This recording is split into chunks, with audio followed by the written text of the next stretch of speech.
It's the Drum and Bass Show. BBC Radio 1 and 1 Extra.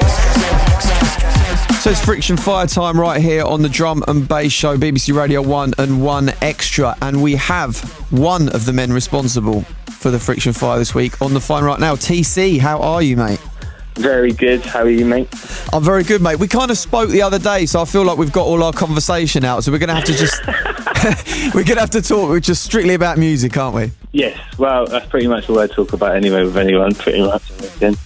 Yeah, I'm guilty of that as well, mate, for sure. Yeah. But we've got an important thing to announce. Obviously, your second album finally is here. It is. I'm so excited to bring it to you, man. Like, I know that you've heard it through, and for me, it's just been a labour of love, man. I'm so happy to have the tunes finally kind of coming to see the light of day. Definitely. It's a long road when you write some of these tunes. I actually tweeted the other day saying that, you know, from my point of view with music that I've made, it's almost frustrating how long it takes to release music once you've made it. Yeah, the whole process. You almost nowadays have to take on so many different roles, and the studio for me has to be an in-depth thing. I have to kind of like lock myself away and do that to like the best that I can.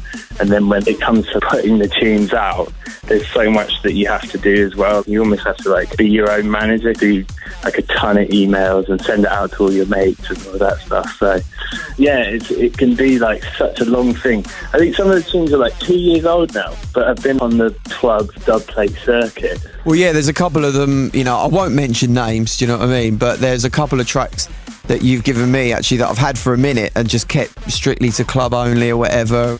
That's been really nice and refreshing, to be honest, man. You know, like, one thing that I do really look forward to is when I get a little TC dub drop-off on email, do you know what I mean? Yeah, I love doing the dub plate thing. It's a more organic way of doing things, isn't it? Because you kind of see and you get feedback from your mates. So like, yeah, the tunes are really working at the moment in the clubs.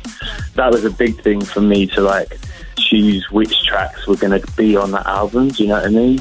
Like the ones that were working the best out in the clubs were just the ones that I chose for the album, really. Yeah, I like that, and that's a real kind of natural way of doing it, and a bit different compared to how people are working a lot these days. And I think you can hear that in this album. You know, it sounds like something that is made for the dance floor.